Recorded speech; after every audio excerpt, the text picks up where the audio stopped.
Hi, welcome back to my garden. On Tuesday, I found myself playing one of my online chess games. It didn't start well, not from a chessic point of view, but my wife had forgotten that I was going to play, and where I play is right next door to where we do the laundry. So she put a load on, and our washing machine sounds like a jumbo jet taking off. So it was quite strange. I started the game playing faster than I needed to. It's a 90-minute game per side. So I had plenty of time, but I found myself rushing my moves almost as if I was trying to keep pace with our washing machine, which is not a recommended chess strategy, certainly not in any of the books that I've read.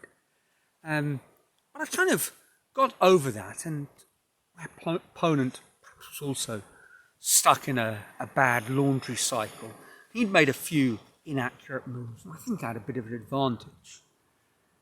But maybe I'd made an inaccuracy, my advantage dissipated, and I reached a point where I suppose I was trying to force things a little bit, trying too hard to win when I should really have just accepted that the game was perhaps going to be a draw.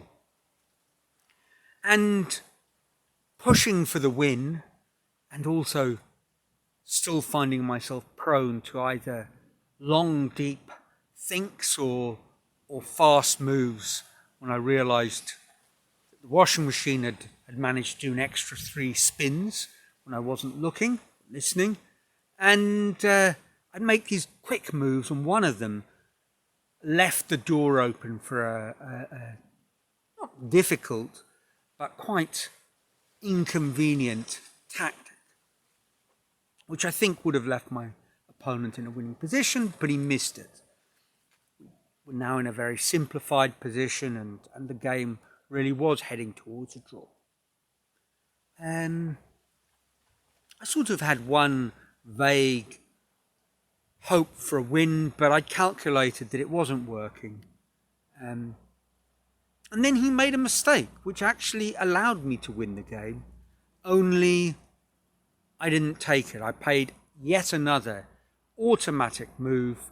He'd captured a pawn, and I immediately, without thinking, recaptured, when in fact what I'd been thinking about but hadn't calculated through was not recapturing, but just pushing one of my pawns, which could march through, get a queen, and that would have been that.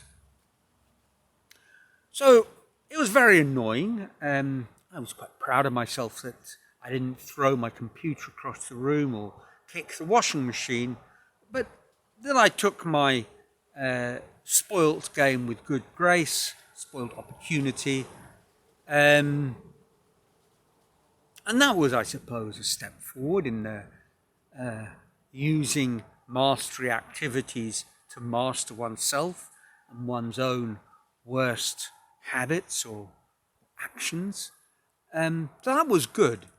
But I did start thinking, and I apologise for going into great lengths about this chess game. If you don't follow chess, this may have been one of the more boring stories amongst the many others that drag on rather a long time on my garden chats. But I suppose it was necessary to build up a feeling of what was going through my mind, that, I was a bit unsettled. Then I got on top of things. Then I suddenly had a shock when I realised I wasn't on top of things. I accepted that things weren't going to go my way. And then I had a chance which I didn't take. And I was thinking about that in a more abstract way, not a chessic sort of narrative. And I guess I started asking myself the question, but isn't this true of much of what we do in life? And what I mean is that our anticipated outcome totally colours how we view the situation at hand. Chess allows us an interesting metaphorical insight into the way we're thinking, because at least to quite a large degree it is objective. Given one's own thinking limitations, it's not, totally clear cut in that regard. And there are open questions in chess as there are in life. And our now dominant machine overlords, chess search engines, may be able to give us much more definitive answers to many questions. But frankly, to most of us, many of those answers are simply incomprehensible. But chess is, to some degree, objective. So in this particular story that I've been telling, there's no doubt about it. The narrative arc that I followed, I was a bit unsettled at the beginning. I got an advantage. It evaporated. I anticipated that things would end up in a sort of humdrum, middle-of-the-road outcome. Then I got a chance. I gave him a chance. I got a chance. I didn't take my chance. And then we drew. That sort of a narrative really is quite accurate. And I think it's probably very true of much, as I say, of much of our decision-making process. Certainly when I talk about self-mastery,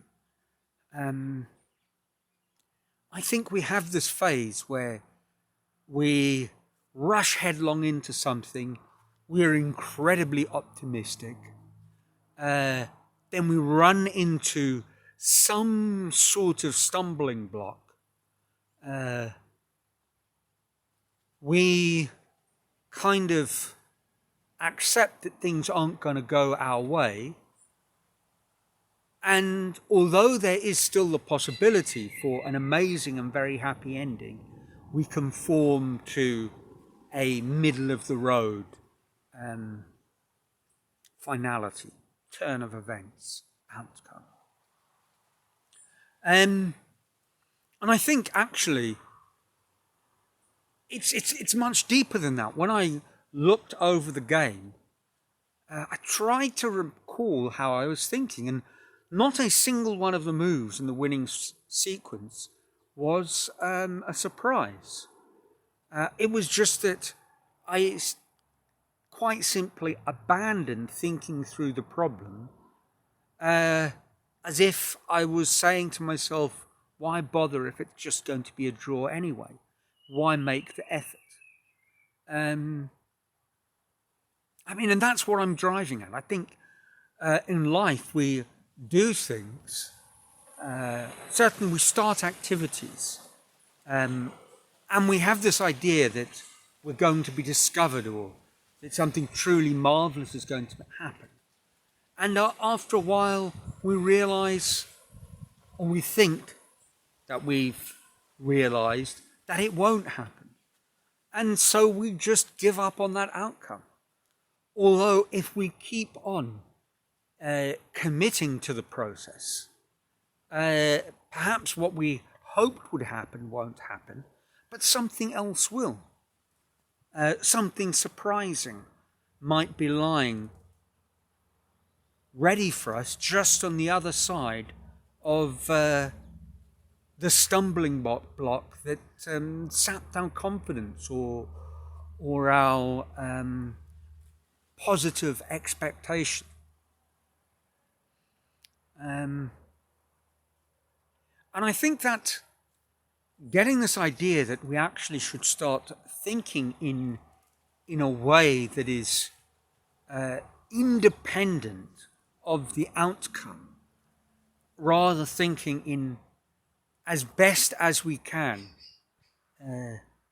calm, analytical terms, embracing the process for simply what it is, a process, and leaving the outcome as a fate to be determined by chance, circumstance, serendipity, the gods, the universe, call it what you will. Just embrace the process. And by embracing the process, that is not a call to arms for a nation of apathetic, unambitious, sort of give up on yourself folk. No, not at all. Accepting things will turn out as they're going to turn out doesn't mean you do nothing. It means that you simply do the work that you know requires to be done and accept that the actual final result is perhaps beyond your ability to calculate or anticipate. Because in some circumstances, certainly in some positions, continue with my chess metaphor, because the positions are so difficult, you can't. A computer might be able to, but you can't. Or perhaps because you don't have control over external things. For example, the fact that in this chess game, my opponent was going to make a truly dreadful move. It really was strange. I played on in the hope that he would do so, but because I didn't really believe in that, when he did, I just ignored it. And that is, I guess I've been saying this in many different ways, but it was just such a fascinating insight into my own mental frailties. Perhaps you've gone through something similar yourself. Let me know in the comments below. I'd be keen to hear. Or perhaps this video will just serve to inspire me, you, and all of us to keep faith that maybe a situation isn't doomed after all. Anyway, that's it for this week. As always, I trust your lives are filled with joy. And until next week, ciao from a sunny Brazil.